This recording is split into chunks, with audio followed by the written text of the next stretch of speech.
My name is Jennifer. I'm 34 now, and for most of my 20s, I was treated like the joke of the family.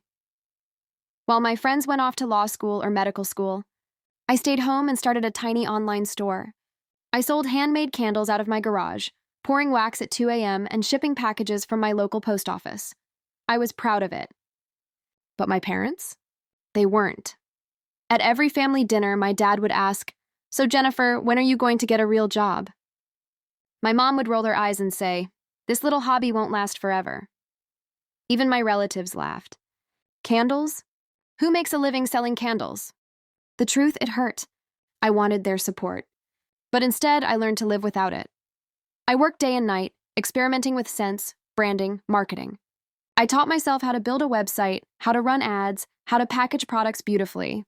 While everyone else thought I was wasting my time, I was building something quietly. For 5 years, I barely made enough to scrape by. I lived in a tiny apartment, skipped vacations, ate ramen noodles, and poured every penny back into my business. Then one holiday season, everything changed. A lifestyle blogger posted about my candles on Instagram. Overnight, orders exploded. I went from shipping 10 candles a week to 1,000 a day. I had to hire staff, rent a warehouse, and scale up fast. By year 7, my company was making millions. I'll never forget the day Forbes reached out to feature me in their Top Young Entrepreneurs issue. I was sitting in the same kitchen where my parents once told me to grow up and get serious. This time, they were speechless. My dad muttered, "Wow, I guess the candle thing worked out."